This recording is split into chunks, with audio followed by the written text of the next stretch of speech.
ఇప్పుడు ఒక ప్రశ్న వస్తుంది. ఆ ప్రశ్న ఏంటంటే, పాస్టర్ గారు బయట ఉన్నంత వరకు బాగా వినాలి, ఈ పాయింట్ బాగా నోటీస్ చేయాలి. బయట ఉన్నంత వరకు, అది బొమ్మగా బయట ఉన్నంత వరకు దానికి ఏ శక్తి ఉండదండి. దాన్ని తయారు చేసి పెట్టిన ఏ స్థలంలో బయట ఎక్కడైతే పెడతారో అక్కడ పెట్టినంత వరకు దానికి ఏ శక్తి లేదండి. దాన్ని ఊరేగింపుగా తీసుకెళ్ళి ఒక దేవాలయంలో కానీ ఒక ప్రతిష్ఠిత స్థలంలో దాన్ని ప్రతిష్ఠించిన తర్వాత దానికి శక్తి వస్తుంది అనుకునే వాళ్ళు కూడా లేకపోలేదు. ఎప్పుడు వస్తుంది దానికి శక్తి? అది చెక్కబడి లేదా రూపించబడి తయారు చేయబడి బయట ఉన్నంతసేపు దానికి ఏముండదట, శక్తి ఉండదు అనుకునే వాళ్ళు కూడా లేకపోలేదు. దాన్ని తీసుకెళ్ళి ఎప్పుడైతే ప్రతిష్ఠత చేస్తారో అప్పుడేమొస్తుందట, శక్తి దానికి వస్తుంది అని అనుకునే వాళ్ళు కూడా లేకపోలేదు.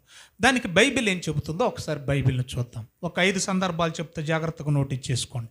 నెంబర్ 1, మొట్టమొదటిగా సంసోన్ని బందీగా పట్టుకున్నారు ఫిలిష్తీయుల సర్దారులు. వినండి, వచ్చి నుంచి చెబితే ఇంటికి వెళ్ళి చదువుకుందరు, కానీ వివరణ ఇస్తాను, జాగ్రత్తగా వినండి. పట్టుకున్న తర్వాత వాళ్ళు ఏమనుకున్నారంటే, ఒరే భలేరా, దాగోను అనే మన దేవత, ఈ దేవతే మనల్ని వీడిని మనకి అప్పగించిందిరా, మనం పండగ చేసుకుందాం, సంబరం చేసుకుందాం, జాతర చేసుకుందాం, ఉత్సవం చేసుకుందాం, ఊరేగింపు చేసుకుందాం, ఆ దేవతకు మనం బలులు సమర్పిద్దాం అని పండగ చేసుకున్నారండి. చేసుకున్నారా? రైట్. చేసుకున్న తర్వాత అల్టిమేట్గా ఏం జరిగిందంటే, చివరాఖరికి అన్ని తీసుకురండ్రా అన్నారు. సంసోన్ని తీసుకొచ్చారు. తీసుకొచ్చిన తర్వాత ఆ దాగోను దేవాలయములో గుడిలో 2 బలమైన పిల్లర్స్ ఉంటాయి. ఈ 2 బలమైన స్తంభాలకు మయాన్ని కట్టేశారు. వినాలి బాగా మీరు, రైట్. అప్పటికే దాగోను గుడిలో ఎవరు ప్రతిష్ఠించబడి ఉన్నారు, ఎవరు కొలువు తీరు ఉన్నారు, ఎవరు తీర్థాలు జరుగుతున్నాయి, ఎవరి ప్రార్థనలు జరుగుతున్నాయి, ఎవరికి నైవేద్యాలు జరుగుతున్నాయి, అప్పటికే దాగోను దేవత ఆల్రెడీ ప్రతిష్ఠించబడే ఉంది. రైట్. మరి ప్రతిష్ఠించబడి ఉన్నప్పుడు శక్తి ఉండాలి కదా. సంసోను ఆ 2 పిల్లర్లను, ఆ 2 స్తంభాలను బలంగా ఊపుతుంటే అందులో ఉన్నది దాగోనును పూజిస్తున్న భక్తులైతే మరి వాళ్ళని కాపాడాలి కదా ఆ శక్తి. అర్థమవుతుందా నా భాష మీకు? దాగోనును ఆరాధించేవాళ్ళు కదా సంసోను తప్ప అందులో ఉన్న వాళ్ళందరూ ఎవరు? ఫిలిష్తీయులు దాగోనును ఆరాధించేవారు. మరి ఆమెలో శక్తి ఉన్నప్పుడు ఆల్రెడీ ప్రతిష్ఠించబడే ఉంది. ప్రతిష్ఠించబడితే శక్తి ఉంది అనుకోవడం ఒకవేళ మీ నిజమైతే, ఆవిడలో శక్తి ఉంటే ఆ దాగోనులో ఏం చేయాలి? భక్తుల్ని కాపాడాలనా లేదా?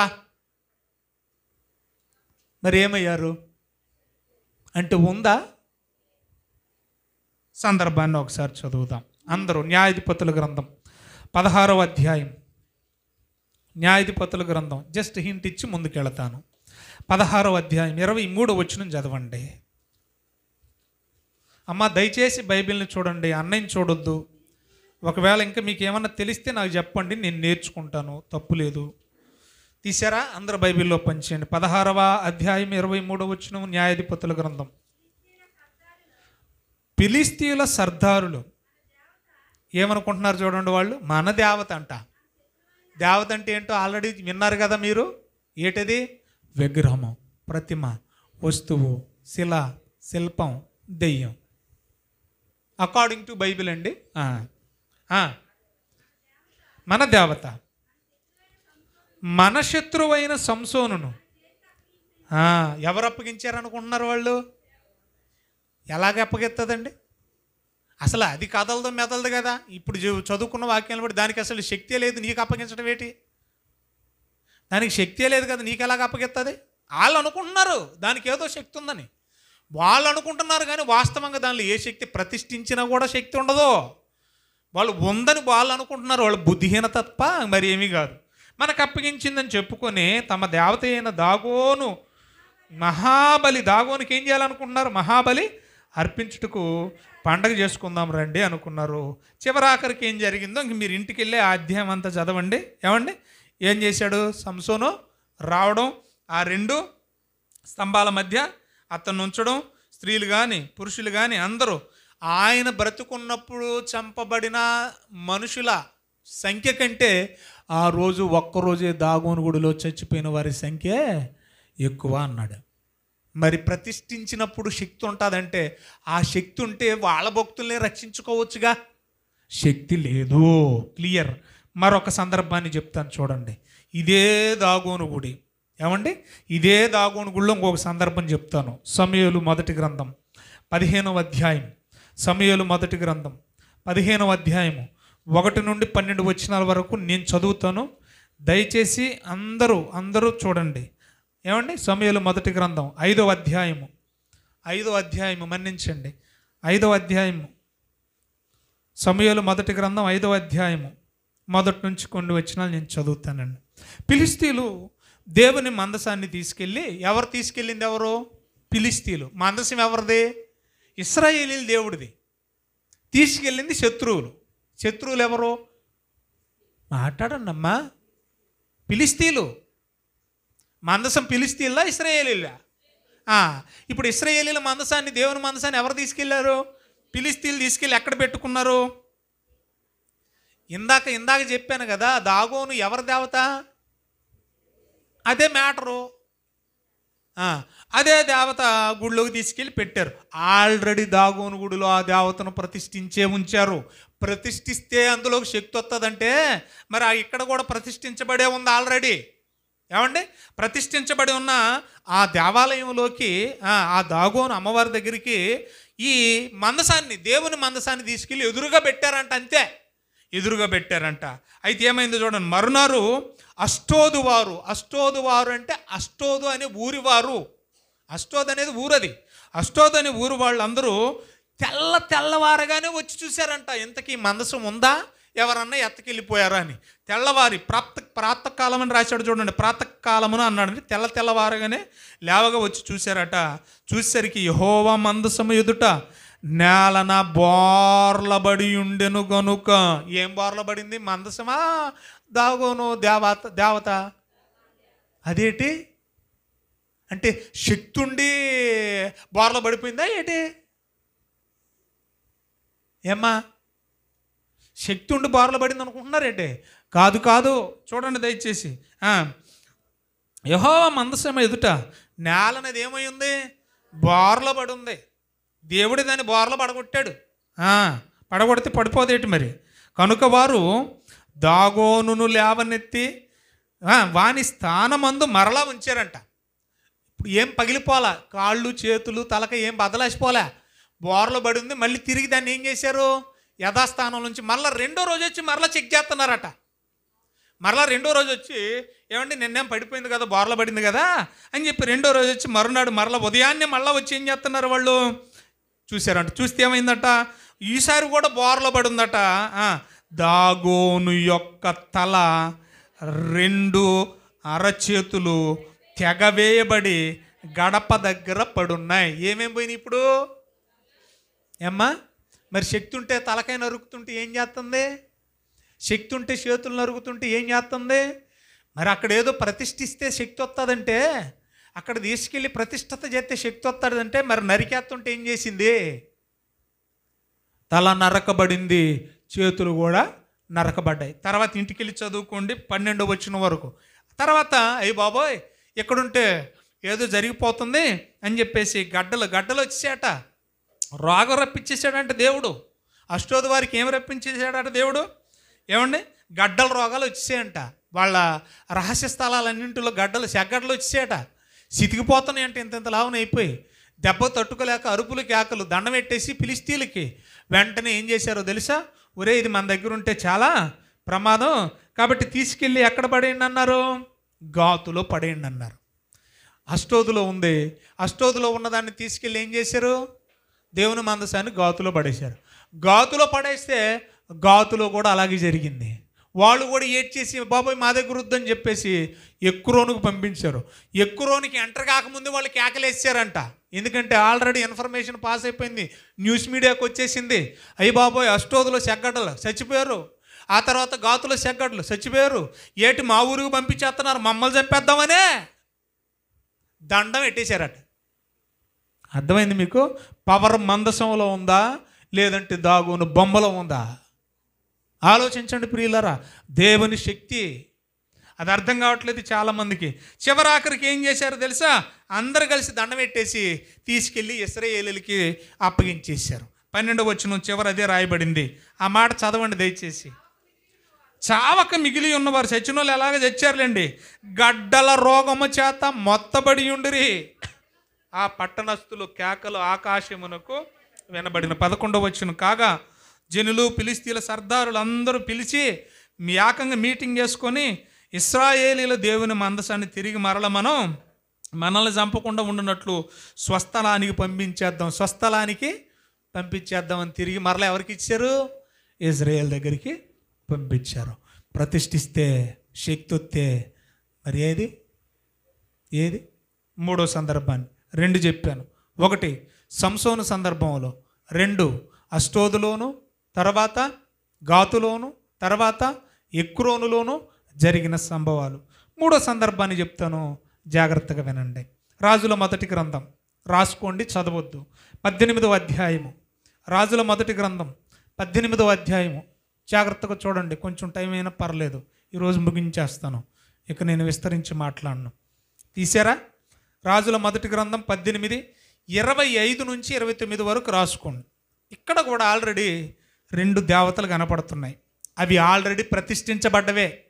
మొదటిది బయలు దేవత. మొదటిది ఏంటి చెప్పండి? బయలు. రెండోది ఏంటి? అషేరా దేవి. ఎవరు? అషేరా లేదా అష్టారోతు అన్నారు. అప్పటికే ఆ 2 దేవతలు ప్రతిష్ఠించబడి, బయలుకి ఏమో 450 మంది ప్రవక్తలు, అషేరా దేవికి ఏమో 400 మంది ప్రవక్తలు. అక్కడికి వచ్చిన అన్ని మీరు దయచేసి నోటీస్ చేసుకోండి. 19వ వచనంలో వ్రాయబడింది. బయలుకి ఎంతమంది? ఆల్రెడీ ప్రతిష్ఠించబడ్డ బయలుకి ఎంతమంది? 400 మంది. అషేరా దేవికి ఎంతమంది? 450 మంది. అషేరా దేవికి ఎంతమంది? 400 మంది. మొత్తానికి ఇద్దరు దేవతలకు ఎంతమంది ఉన్నారు? 850 మంది ప్రవక్తలు ఉన్నారు. ఆల్రెడీ ప్రతిష్ఠించబడ్డ దేవతలు వీళ్ళు. మరి ప్రతిష్ఠించబడితే శక్తి ఉంటుందంటే, నిజంగా ప్రతిష్ఠించబడ్డ దాంట్లో శక్తి ఉంటే ఎంత హేళన చేశాడండి. ఒక్కడై ఉన్న ఏలియా 850 మంది ఉన్నారే అన్న భయం కూడా లేకుండా, అంత క్రూరురాలు, భయంకర్రాలు. ఎవరావిడ? యెజబెలు. అయ్యే బాబోయ్, దీని వెనకింత సైన్యం ఉంది, ఇంత క్రూరత్వం కలిగింది, ఇది మనుషుల్ని ఈజీగా చంపేస్తుందని భయపడకుండా, ఏమండి, నిజంగా ప్రతిష్ఠిస్తే శక్తి ఉంటే ఎంత హేళన చేశాడండి. ఎంత హేళన చేశాడో తెలుసా? ఫస్ట్ చాయిస్ వాళ్ళకి ఇచ్చి పెద్దగా కేకలేసిండ్రా, అరవండ్రా, నిద్రపోతుందేమో అంటున్నాడా? ఏమేమన్నాడు? ఒకసారి ఆ సందర్భాన్ని చదువుదామండి. ఏమండి, మార్గ మధ్యంలో ఉన్నాడు, ఎంత హేళన చేశాడని. నిజంగా మరి శక్తి ఉంటే ఏలియాని వేసేయాలి కదా. నిజంగా ప్రతిష్ఠించిన తర్వాత శక్తి ఉంటే ఏమండి, ఆ మాంసాన్ని కాల్చివేయాలి కదా, దహించివేయాలి కదా.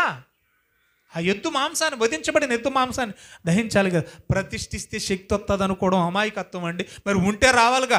ఉంటే ఆ ఎద్దుని ఏదన్నా చేయాలి, లేదంటే ఏలియానైనా ఏదైనా చేయాలి. మరి ఏవి చేయలేదే అంటే ఏ శక్తి లేదు. ఎంత హేళన చేసిన తర్వాత కొద్దిగైనా రోషం ఉండదా?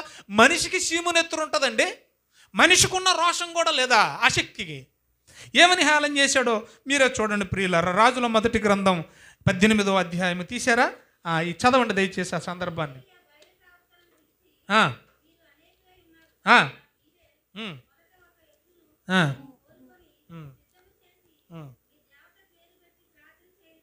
27 పొద్దున్నుంచి మధ్యాహ్నం దాకా చూశాడండి, పని అవ్వల. ఇంక అందరిని కాకేసారు, దగ్గర రండి అని చెప్పి ఇంకా రెచ్చగొడుతున్నాడు. ఏమి రెచ్చగొట్టాడట? వాడు దేవుడై ఉన్నాడు. ఏటిది? ప్రతిష్ఠించబడిన వాళ్ళని ఏమంటున్నాడు చూడండి. దేవుళ్ళే, ఇంతకంటే ఎటకారం ఎగతాళం ఇంకోటి ఉంటుందా? సింగిల్గా ఉన్నాడు మళ్ళీ అని పెద్దగా ఏంట్రా కేకలు, ఇంతవరకు జాయిగేసారు ఏంటి పెద్దగేసేయండి. వాడు ఒకవేళ ధ్యానంలో ఉన్నాడేమో, మెడిటేషన్ చేస్తున్నాడేమో, ప్రార్థనలో ఉన్నాడేమో, గట్టిగా రవండ్రా. ధ్యానంలో ఉన్నాడేమో, ఒకవేళ దూరంగా ఉన్నాడేమో, లేకపోతే ప్రయాణంలో ఉన్నాడేమో, లేకపోతే ఏంటి అసలు పదాలు చూసారో? వాడే అంటున్నాడండి. ప్రతిష్ఠించబడిన దాంట్లో శక్తి ఉంటే అంత రోషమైన పదజాలాలు వాడినా కూడా ఆ శక్తి ఇంకా పని చేస్తలేదు ఏంటి? వాడు ఇంకా నిద్రలో ఉన్నాడేమో, చదవండి. ఒకవేళ మీరు మీ ఇళ్ళలో ఒకడు ఏమన్నా లేపాలేమో. ఎంత ఎంత ఎంత చూసారా? అపహాస్యం అంటే ఎగతాలి కదా. మరి శక్తి ఉంటే ఏలియని ఏదన్నా చేయాలి కదా. పోనీ లేదంటే వధించబడిన మాంసమైనా తగలబడాలి కదా. ఏం అవ్వల. 3 అయినాయి, 4వది చాలమ్మ పని అవ్వల, అయిపోయింది. 3 అయిపోయినాయి, 4వది చూడండి. అపోస్తుల కార్యాలు రాసుకోండి, చదవద్దు. 19వ అధ్యాయము 26వ వచనం. ఎఫెస్సు, కొత్త నిబంధనలోకి వచ్చాం. ఎఫెస్సులో అప్పటికే వాళ్ళు అంటున్న ప్రకారం వాళ్ళు ఏమని చెప్తున్నారో కారణం మున్సిపు దగ్గరకు వచ్చి, లోకమందంతటా వ్యాపించిన మన అర్తెమీదేవి యొక్క మహిమలు ఏమైపోవాలి? ఈడెవడో ఒకడు వచ్చాడు. ఏమండి? ఎవడవాడు? పౌలు అనేవాడు వచ్చాడు. వచ్చి ఏం చెప్తున్నాడు? 26వ వచనం చదవండి. చేతులతో చేయబడి, మన అర్తెమీదేవి గురించి మాట్లాడాడండి వీడు. ఆల్రెడీ ఎన్నాళ్ళ నుంచి ప్రతిష్ఠించబడి కొలువబడుతున్నది మన దేవత, మన దేవి, మన శక్తి కలిగిన, మహిమ కలిగిన ఆ తల్లి. అలాంటి ఆమెని వీడు ఏమన్నాడట? కావంటున్నాడు. ఏమండి నిజంగానండి? కోపం ఆ దేవతకు రాలా, మరి ఎవరికి వచ్చింది? ఆల్రెడీ ప్రతిష్ఠించబడిందంటూ శక్తి లేదు. శక్తి ఉంటే కోపం రావాలి. మరి కోపం వస్తే అక్కడికక్కడ ఎవరిని వేసేయాలి? జనంతో పని ఏముంది? మునుసుబుతో పని ఏముంది? కర్ణంతో పని ఏముంది? జడ్జిలతో పని ఏముందండి? పంచాయతీలో పెట్టాల్సిన పని ఏముంది? అసలు ఎవరి పర్మిషన్? మనిషి పర్మిషన్ లేకుండానే వేసేయొచ్చు కదా. శక్తి ఉంటే. ప్రతిష్ఠించబడితే శక్తి వస్తుంది అనుకోవడం అమాయకత్వం ప్రియులారా. శివరాఖరికి మనుషులు కూడా ఏమీ తేల్చలేక ఎందుకు వచ్చిన గొడవరా ఇది రిలీజియస్ ఇష్యూ, దీన్ని ప్రజల మధ్యకి తీసుకురాకూడదు. ప్రవీణ్ పగడాల లాంటి ఇష్యూనే ఇదే. ఈ ఇష్యూని మనం పెద్ద చేస్తే మనం తణుకు తావాలి. ఎందుకు వచ్చింది? మత ఘర్షణలు లేస్తాయని చెప్పి జాయిగా పంపించేశారట. చివరికి జరిగింది అదే. ఏ గొడవ లేకుండా, ఎవరి వైపు తీర్పు తీర్చకుండా ఏం చేశారట? పౌలు గారిని చక్కబెట్టి పంపించారట. అంటే ఆల్రెడీ అప్పటికే కొన్ని వందల సంవత్సరాలుగా ప్రతిష్ఠించబడిన ఏ దేవత చెప్పండి? అదే మలాగున్నారు. ఇప్పుడు మనం చదువుకుంటుంది అర్తెమీ దేవి. మరి ప్రతిష్ఠించబడే ఉంది కదా. పౌల్ని ఏం చేయలేదే? శక్తి లేదా? పౌలతో పాటు ఉన్నవాళ్ళని ఏం చేయలేదే? శక్తి లేదా? ఏం చేయలేదే? శక్తి లేదు. అంటే ప్రతిష్ఠించబడినంత మాత్రాన శక్తులు రావు. ఉత్తిదే. చివరి మాట ముగింపుకు వచ్చాను. దానియేలు గ్రంథం 3వ అధ్యాయం తీయండి, అధ్యాయం అంతా ఇంటికి వెళ్ళి చదవండి. 3వ అధ్యాయం తీయండి, అధ్యాయం అంతా ఇంటికి వెళ్ళి చదవండి. నాకు టైం సరిపోదు కాబట్టి. ఇక్కడ మొదటి వచనం చదవండి, మీకు బాగా అర్థమవుద్ది. అందరూ దయచేసి మొదటి వచనం చదవండి. రాజుకు నెబుకద్నెజరు. ఎవరు టైం చూడకండి, ఏం పర్లేదు. చూడండి, వాక్యం చూడండి. దానియేలు గ్రంథం 3వ అధ్యాయము మొదటి వచనం.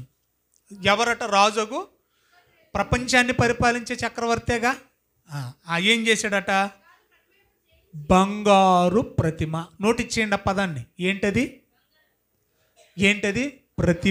ప్రతిమ. మిస్ అవ్వద్దు. విగ్రహము, బొమ్మ, ప్రతిమ, దేవత. ఈ అధ్యాయంలోనే మీరు దేవత, నా దేవత అంటాడు. ఫస్ట్ ఏమన్నాడు? ప్రతిమ అన్నాడు. తర్వాత ఇదే అధ్యాయంలో ఏమంటాడో తెలుసా? మీరు ఇంటికి వెళ్ళి చదవండి, టైం సరిపోదు కాబట్టి. నా దేవత, మన దేవతకు నమస్కరించి, షడ్రకు మేషకు అబేద్నెగోలు మన దేవతకు నమస్కరించలేదు. ఇలాంటి పదాలు కనపడతాయి. ఫస్ట్ ప్రతిమ అన్నాడు మొదటి వచనంలో. తర్వాత వచనాల్లో ఏమంటున్నాడు? మాట్లాడండి అమ్మా, దేవత అన్నాడు. ఆ ప్రతిమ ఎవరి దేవత చెప్పండి? బబులోనీల దేవత. అంతే కదా. వాళ్ళు ఆరాధ్య దైవంగా కొలిసే దేవత. అక్కడ ఒక పదం నోటిచ్చేయండి, మళ్ళీ చదువమ్మా.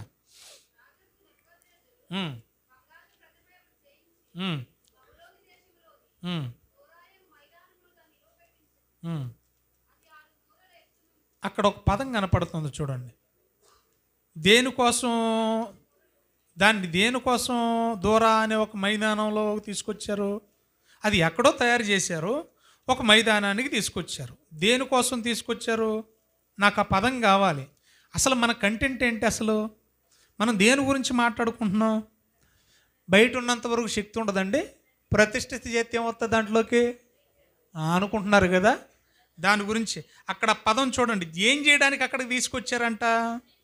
అది నోట్ ఇచ్చేయండి. ఆ మాట ఉంది అక్కడ. ఏమనుంది ఎక్కడ? ఎన్నో వచనంలో ఉంది?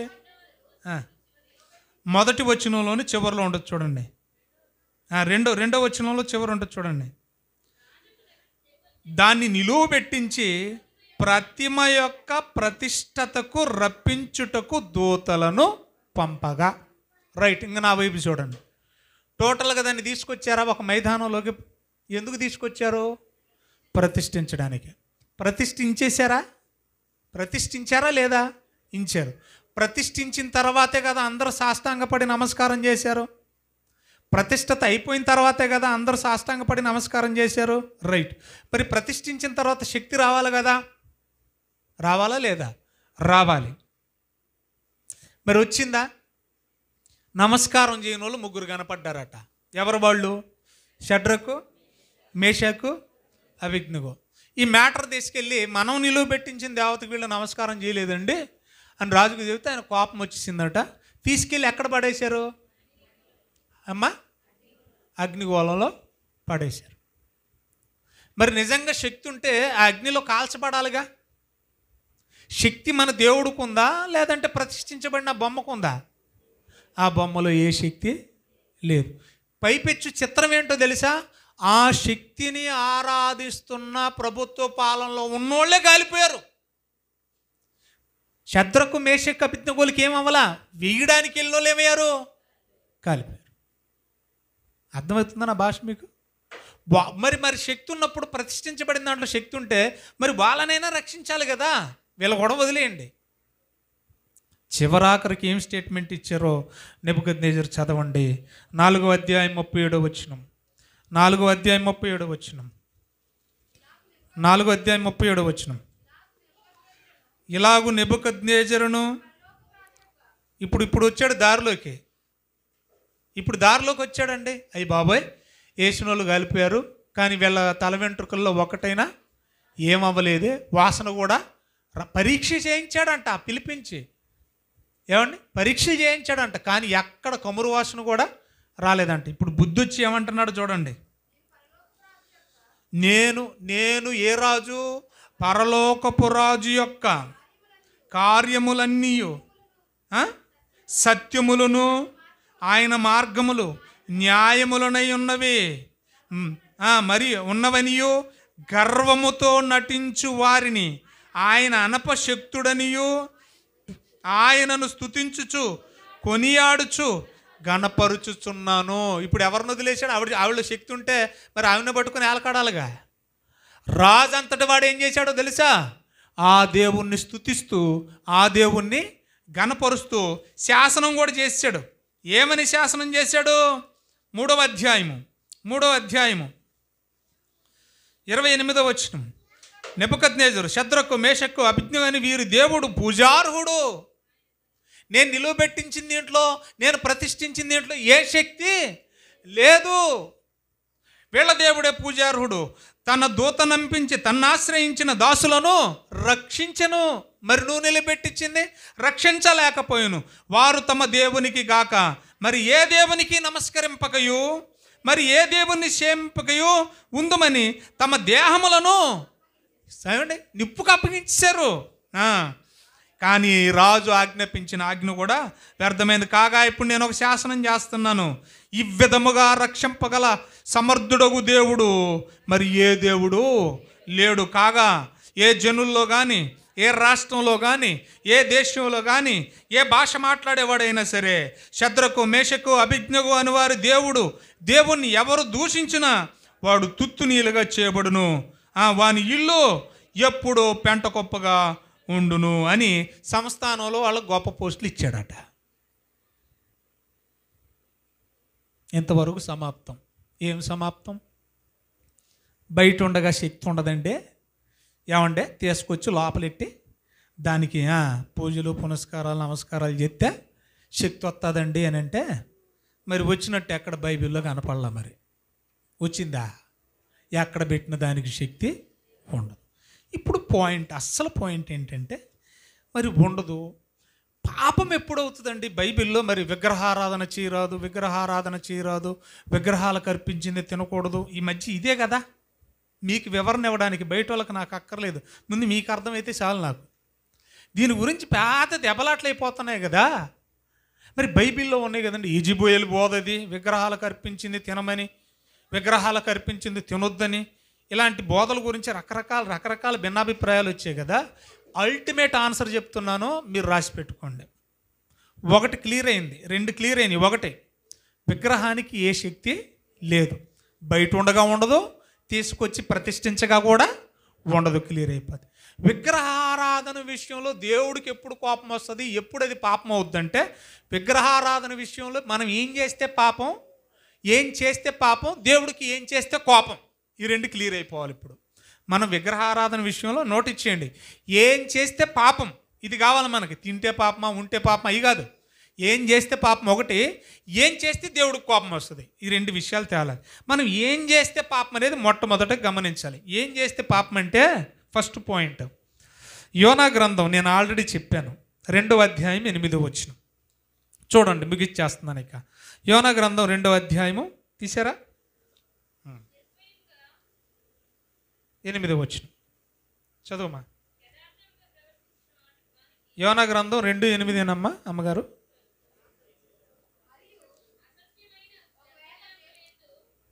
అవి అబద్ధాలు కదా, ఇప్పుడు వరకు మనం మాట్లాడుకునే అబద్ధాలే కదా, అసత్యమే కదా, వ్యర్థమైనవే కదా. ఏదో ఒకటి చెప్పండి. యోనా గ్రంథం 2:8 కదా, రైటా? అయితే వాటి యందు లక్ష్యముంచువారు అన్నాడండి. నోటిచ్చేయాలి పాయింట్. ఎప్పుడు పాపం అవుతుంది అని అంటే, ఎప్పుడు దేవుడు కోపం వస్తుంది అంటే, అల్టిమేట్గా చివరి మాటలు ఇవి. ఎప్పుడు దేవుడు కోపము, ఎప్పుడు దేవుని దృష్టిలో పాపము అని అంటే, అక్కడెట్టింది తినడం వల్ల, అక్కడెట్టింది తీసుకురావడం వల్ల కాదు. మరి ఎప్పుడంటే లక్ష్యం ఉంచడం వల్ల అన్నాడు. లక్ష్యం ఉంచడం అంటే ఏంటి ఏమండి? అందులో ఏదో ఉంది, అర్థమైందా?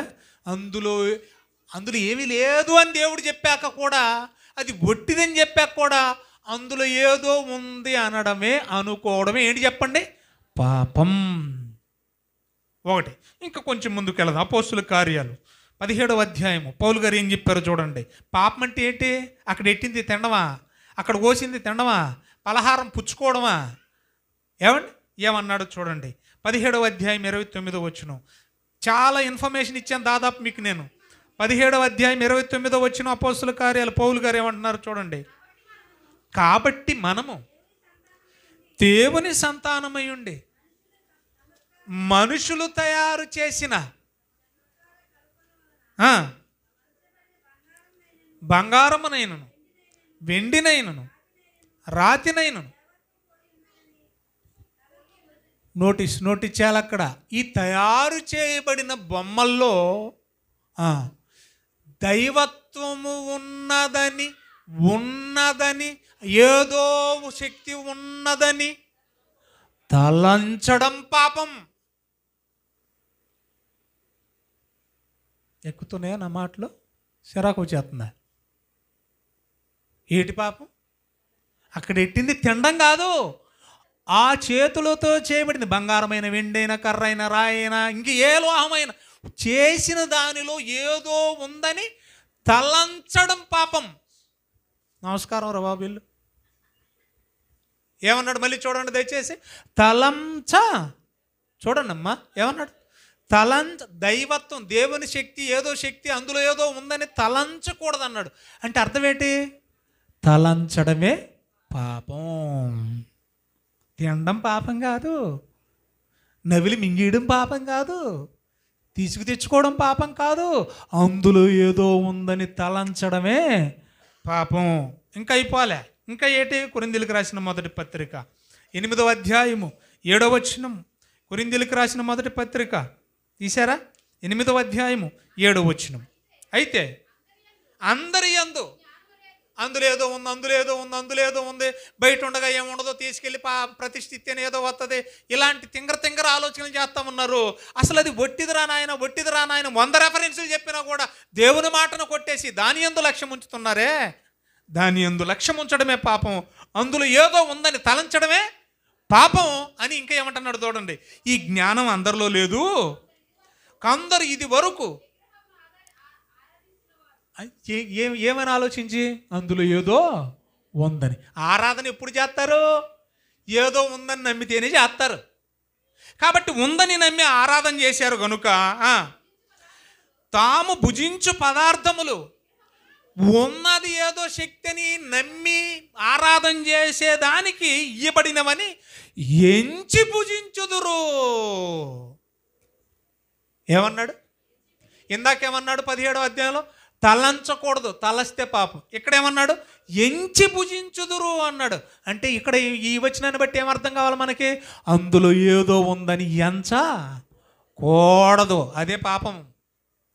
ఎంచి భుజించుదురు. ఇందువల్ల మనమేం సావం, కానీ మన మనస్సాక్షి ఏమవుతుంది? దేవుడు సాక్షాత్తు నిన్ను కలిగించిన వాడు దేవుడైతే ఆయన్ని వదిలేసి అందులో ఏదో ఉందని ఎంచుతున్నావేటి? మనస్సాక్షి లేనోడా అంటున్నాడు దేవుడు. ఇప్పుడు అపవిత్రపరచబడేది నీ మనస్సాక్షి, నీ మనసే తప్ప నువ్వేం చచ్చిపోవు. అది తిన్నంత మాత్రాన, వాళ్ళు పెట్టింది తిన్నంత మాత్రాన, బలులు అర్పించింది తిన్నంత మాత్రాన నువ్వు జావవు. కానీ ఏమవుద్దో తెలుసా? నీ మనస్సాక్షి పాపంగా ఎంచబడుతుంది.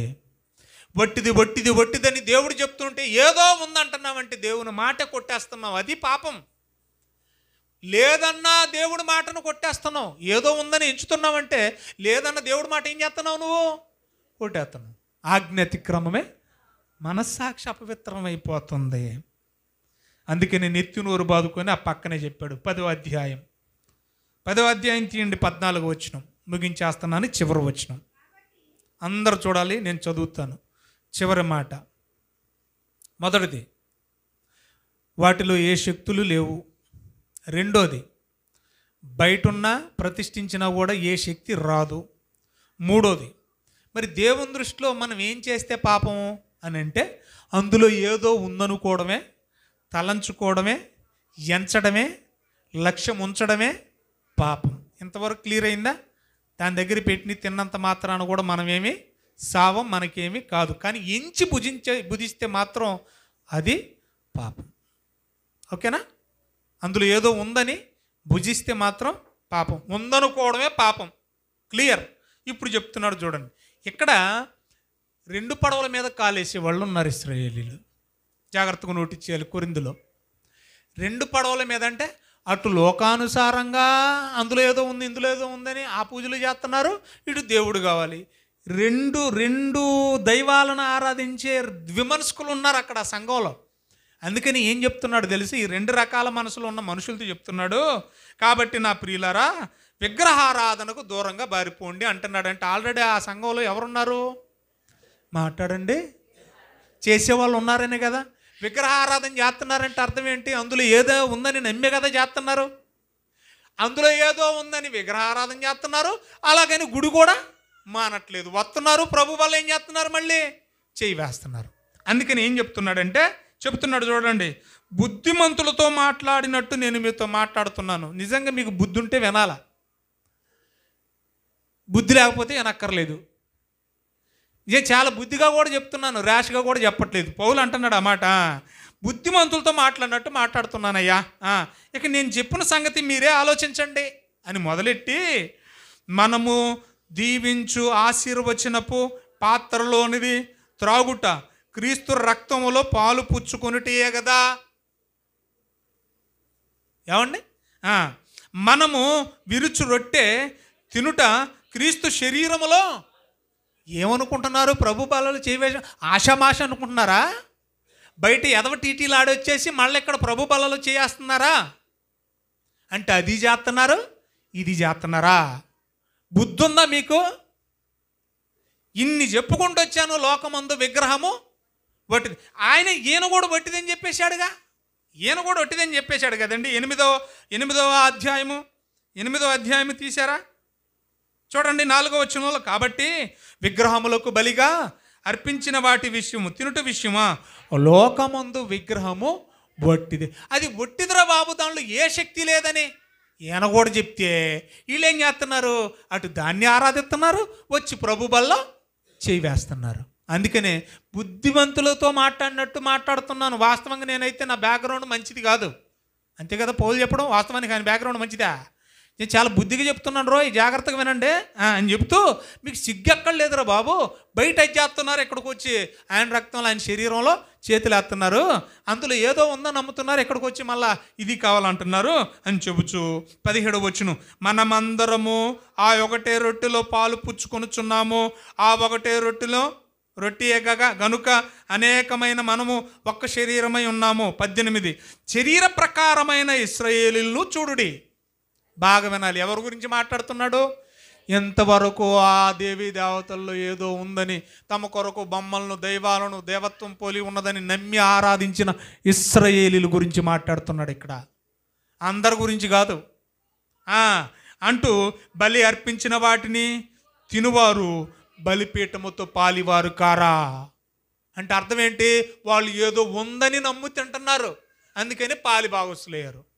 నమ్మకపోతే ఏ భాగము లేదు. నమ్మనప్పుడు అసలు తినడానికి వెళ్ళరు కదా, నమ్మనప్పుడు అసలు అక్కడికి వెళ్ళరు కదా. అక్కడికి వెళ్ళి తింటున్నారంటే వాళ్ళు నమ్మి తిన్నారు. ఒకనాటి శరీర సంబంధమైన ఇశ్రాయేలీలు వాళ్ళు బలిపీఠంతో పాలి భాగస్తులయ్యారు. ఇక నేను ఏం చెప్పాలరా బాబు మీకు? ఎంత బాగా మాట్లాడుతున్నాడు. ఏం చెప్పను, నెత్తి నోరు బాధేసుకుంటున్నాడు. ఇలాగ ఏం చెప్పనరా, నేను ఏం చెప్పాలి? విగ్రహార్పితములో ఏమైనా ఉన్నదని చెబుతున్నా, అసలు విగ్రహంలోనే ఏమీ లేదురా అంటుంటే, అందులో బొట్టిదిరా బాబు అని అందులో ఏమీ లేదు, విగ్రహంలోనే ఏమీ లేదని చెప్తుంటే, ఈ విగ్రహార్పితంలో ఏదైనా ఉందని నేను ఎలా చెప్తాను? విగ్రహంలోనూ ఏమీ లేదు, విగ్రహార్పితములోనూ ఏమీ లేదు. ఏమైనా ఉందని చెప్పేదనా? లేదు. కానీ నోటిచ్చేయాలి, అన్యజనులు అర్పించు బలులు దేవునికి కాదు, దయ్యములకే అర్పించుచున్నారు. ఎక్కడో తగులుతుంది చూడండి, ఎక్కడో తగులుతుంది చూడండి. ప్రకటనల గ్రంథం ఒక వచనం చెప్పాను నేను, 5:9. ఏం చెప్పాను నేను అంటే, వాళ్ళు ఏమని ఎందుకు ఈ మాట వాడాడు ఇక్కడ? ఆ దయ్యం అనేది ఎవరో? దేవత, విగ్రహం, ప్రతిమ, శిల, దయ్యం. అంటే వాళ్ళు ఏదో ఉందని ఎంచి భుజించే వాళ్ళ గురించి మాట్లాడుతున్నాడు ఇక్కడ. అర్థమవుతుందా నా భాష మీకు? ఇదిగో నేను ఏం చెబుదును, వాళ్ళు కావాలని ఏదో ఉందని ఎంచి భుజించుచున్నారు, అంతే కదా, ఎంచి భుజించుచున్నారు, దయ్యములకే అర్పించుచున్నారని చెప్పుచున్నాను.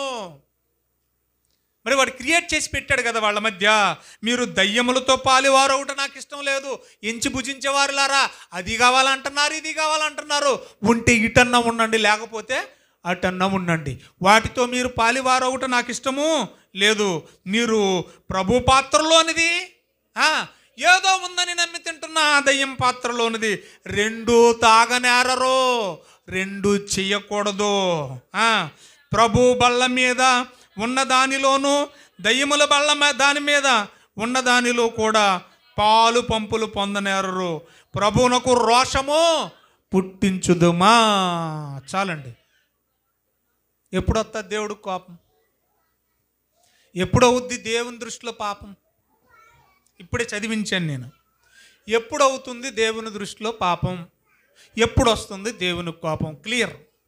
ఎప్పుడంటే వాటిల్లో ఏదో ఉందని లక్ష్యం ఉంచినప్పుడు, వాటిల్లో ఏదో ఉందని తలంచినప్పుడు, వాటిల్లో ఏదో ఉందని ఎంచి భుజించినప్పుడు ఏమవుతుంది? అది పాపం. ఎందుకు అలాగండి అని అంటే, వాటిలో ఏమీ లేదని దేవుడు చెప్పిన దాన్ని ఏం చేసాం మనం? కొట్టేసి ఉందంటున్నాం. లేదన్నది ఎవరు? దేవుడు. ఒట్టిదన్నది ఎవరు? దేవుడు. శూన్యం అన్నది ఎవరు? దేవుడు. దేవుడు లేదంటే మనం ఉందంటున్నామంటే ఎవరి మాట కొట్టేస్తున్నాం? అది ఉందనుకోవడమే ఆజ్ఞ అతిక్రమం. అలా గనుకొని ఎంచి పూజించడం వల్ల మనం అపవిత్రం అయిపోతున్నాం, మనం పాపులం అయిపోతున్నాం, మనం దేవునికి కోపాన్ని తెచ్చిపెడతాం. దేవుడి మాటలు మన వినికిల్లో ఫలింపజేయునుగాక. ఆమేన్. కళ్ళు మూసుకొని తలలో వంచండి. చెప్పబడిన వాక్యం నిమిత్తం ప్రార్థన చేసుకుందాం. సోదరులు అశోక్ గారు ప్రార్థన చేస్తారు. వారు అశోక్ గారు కేవలం వాక్య ఫలింపు కొరకు. ఆ తదుపరి ప్రభు బల్లలోకి వెళదాం. వాక్య ఫలింపు కోసం ప్రార్థన చేసుకుందాం.